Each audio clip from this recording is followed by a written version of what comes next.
اهلا بيكم يا شباب، اتمنى انكم تكونوا كلكم بخير. النهارده انا هكلمكم على موديل جديد لفلوكس اسمه فلوكس مانيا. فلوكس مانيا يعني يعتبر واحد من الموديلز، هو لسه نازل بقاله يومين. الموديل الكواليتي بتاعه كويس جدا جدا جدا. لو وريتك الجوده بتاعت الصوره الاصليه والجوده كمان بعد الاب سكيل، الصوره تحس انها رياليستيك زياده عن اللزوم. جميل طبعا، بالصور بني ادمين بس كل حاجه. وهوريك طبعا بعد بقى الداون فول اللي حصل للشاتر ستوك، هوريك طريقه جميله قوي ازاي تاخد صوره تدخلها هنا في شات جي بي تي، يقدر يطلع لك منها برامت، وبعد كده هنبدا نستخدمها هنا في الموديل. هقول لك ازاي تحمل الموديل، وهقول لك كل التريكات اللي موجوده علشان تطلع صوره بجوده كويسه جدا جدا جدا. فعلشان ما اطولش عليك، يلا بينا نبدا.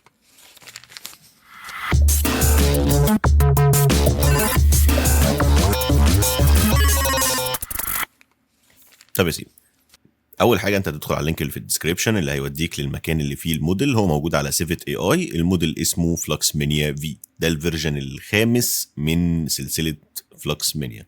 انا كنت جربت فلوكس مانيا 3 بس ما كانش احسن حاجه، وبعد كده رجعت تاني لقيت ان فلوكس مانيا في ده واحد من الموديلز الكويسه قوي، وانا هوريك دلوقتي النتائج اللي بيطلعها، نتائج جميله جدا جدا جدا. فلوكس موديل بي اف 16 ده يعتبر موديل جواه الفي اي وجواه الكليب، بس هو زي ما انت شايف مساحته تبقى كبيره نسبيا. احنا هنحمله فلوكس موديل اف بي 8 مساحته 11 جيجا، فده مناسب لينا شويه وهيبقى سريع واحنا بنستخدمه. كل اللي عليك انك بتدوس على كلمه داونلود وكده الموديل بقى موجود عندك. انت كل اللي عليك بتدخل جوه كونفي يو اي، الفولدر بتاعك بتاع كونفي. انا عندي الفولدر محطوط، انا عامله شورت كات هنا. بدخل جوه كلمه موديلز، ومن موديلز بقوم جاي حاطه لا اما في ديفيوجن موديل لا اما في يونت، ولكن انا بالنسبه لي انا حاططهم جوه يونت. هنا هتلاقي الموديل بتاعنا اللي انا لسه منزله فلوكس مانيا في. دلوقتي لو انا نزلت الحاجات دي كلها، الخطوه اللي بعد كده ان انا بفتح فلوكس وببدا استخدم الموديل نفسه. كل اللي انت بتعمله انك انت هتلود الموديل بتاعك فلوكس مانيا في، وبعد كده بتلود الاي اي.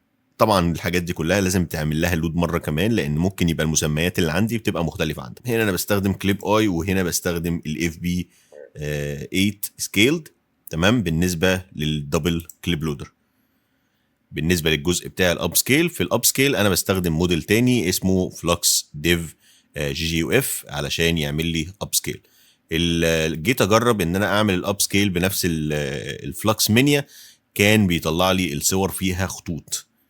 يعني حتى هم هنا في مثال لصوره هم كانوا مطلعينها، الصوره كان فيها خطوط شكلها مش ظريف كده. بص، شايف الخطوط ديت؟ يعني لو انت حاولت انك انت تعمل اب سكيل باستخدام فلوكس مانيا، فهو مش مناسب للاب سكيل.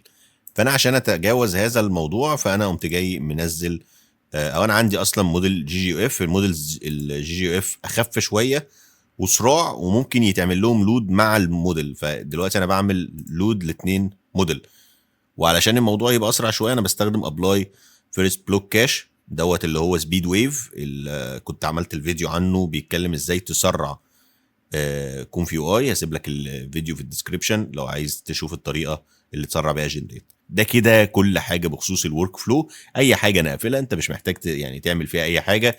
ده بيعمل داون سكيل صوره عشان يبدا يعمل لها اب سكيل تاني من جديد، لانك انت ممكن تقوم جاي عامل الصوره بريزولوشن عالي قوي، فلو هو ما دخلش في الخطوه ديت هتلاقي ان الصوره خدت منك بتاع ساعه على ما يتعمل لها اب سكيل.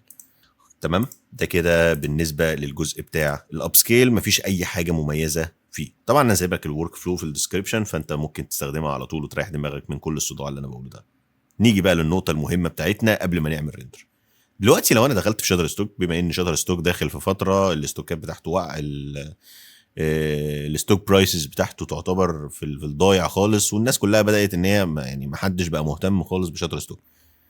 فيعني طريقه اخرى انك انت لو عجبك صوره على شاتر ستوك، انا عملت مثلا سيرش عجبني الصوره ديت، كل اللي عليك انك تدوس عليها كليك يمين كوبي ايمج، تدخل في شات جي بي تي وتقوم جاي كاتب البرومبت الخفيف ده: Give me a text prompt that describe this image but ignore the watermark or any text.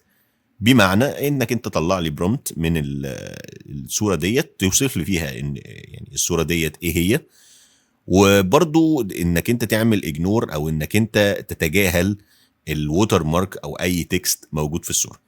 فبالتالي هو اداني البرومبت دوت. تعالى ناخد البرومبت ده كوبي وتعالى نوديه لفلوكس مينيا ونشوف هيطلع لنا نتيجه كويسه ولا هيخيب امالنا.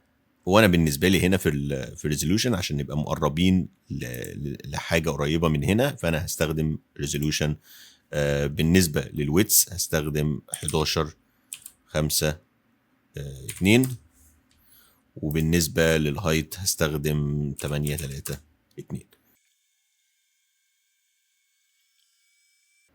طيب كده الصوره طلعت معانا، وهو استخدم هنا 38 ثانيه واستخدم هنا 45 ثانيه، يعني في رينج الاثنين على بعض 80 ثانيه، يعني اقل من دقيقه ونص كمان. حلو. تعالى بقى نشوف الجوده بتاعه الصوره. طبعا التفاصيل اللي موجوده في الصوره بتاعتنا ديت الصوره قبل وبعد الاب سكيل. جميل. انت لو حسيت ان الصوره اختلفت تماما، يعني مثلا انا شايف هنا الصوره شويه التراب والزرع والحاجات دي كلها، وبالذات الجزء بتاع السكن اتظبطت، لان شويه في فلوكس زي ما انت شايف الحاجات بتبقى ممسوحه، انما هنا بتلاقي ان الحاجه راجعه تاني لطبيعتها كسكن بشريه يعني. فانت ده بيرجع لك انت حسب انت عايز تستخدم ايه. الصوره طالعه كويسه جدا، ينفع استخدمها كستوك بطريقه كويسه. الصوره الاصليه اللي طالعه ممكن تبقى شويه بتحس انها كرتونيه، وعلشان كده بندخلها في البروسيس بتاعه الاب سكيل علشان تطلع شكلها كويس جدا. الصورتين نفسهم مش شبه الصوره اللي طالعه من شاتر ستوك، ولكن كل اللي انا ممكن اعمله في سيتويشن زي دوت ان انا اجي هنا كلوز اب شوت بير هاندز. ممكن انا جاي هولدنج بير هنا كده بالظبط، او جاي كاتب له هنا بس ايه انها تبقى في نص الصوره، وبعد كده انا مش هضيف اي تفاصيل تاني، هي اخلي كل حاجه، وممكن اقفل الاب سكيل بس علشان الفيديو ما ياخدش معانا مليون ساعه. يعني نتيجه مش بطاله خالص، الايد شكلها تحفه. خلاص احنا في مرحله دلوقتي النتائج اللي بتطلع بالصور بتاعه الاي اي تعتبر واو يعني. كانت بتطلع هنا في فلوكس او كانت بتطلع في شات جي بي تي او تطلع في اي مكان، ولكن انك انت لوكال تطلع صوره بالجوده دي ولسه كمان ما تعملهاش الحاجه بتاعه الاب سكيل، ف يعني انا بالنسبه لي انا كمان شايفها احلى من الصوره بتاعه شاتر ستوك. يعني دي الصوره اللي بتاعه شاتر ستوك، ودي الصوره اللي طالعه بتاعتنا احنا. اقدر اعلي ريزولوشن، اقدر اكتب وايد، يعني زي ما تقول وايد شوت، اقدر اعمل اللي انا عايزه وهتطلع لي نتائج افضل من كده بكتير.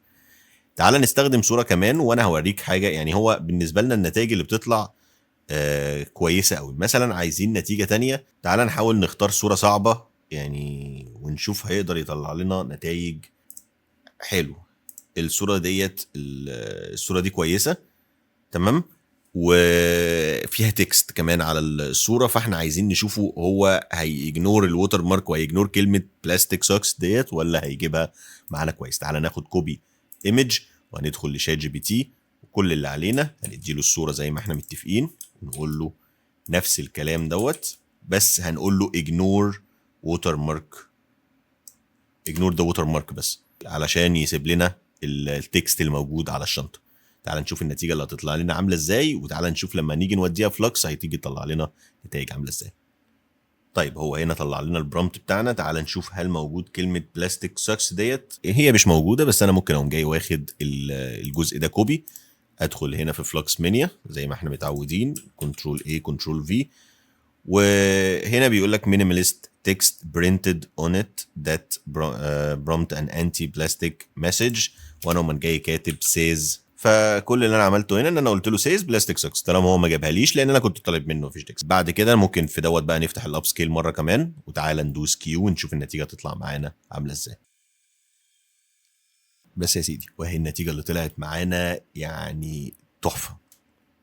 بص شكل البروكلي، شكل الكلمه بتاعت بلاستيك طالعه يمكن شويه جبرش يعني الكلام اللي تحت، بس احنا كده كده ما كتبنا لهوش في البرومبت.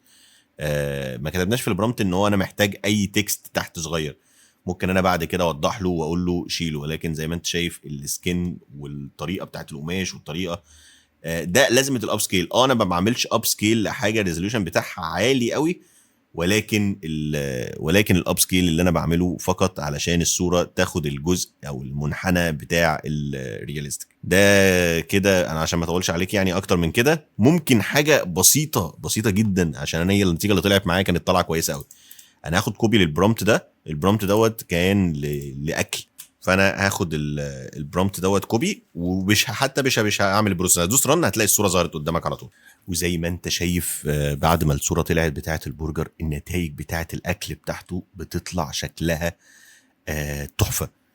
شكل التكتشر بتاعه اللحمه، وشكل الجبنه، شكل الكايزر نفسه، الحاجات الصغيره اللي بتبقى موجوده تحت. انا الموديل دوت شايفه انه تحفه تحفه تحفه في انه يطلع لي ستوك ايمج لو عايز استخدمها في ديزاين، عايز استخدمها في برزنتيشن، عايز استخدمها في اي حاجه. الموديل ده هيسعف معايا جدا وهيساعدني، وتضيفه للارسنال بتاعتك كموديل لحاجات تستخدمها.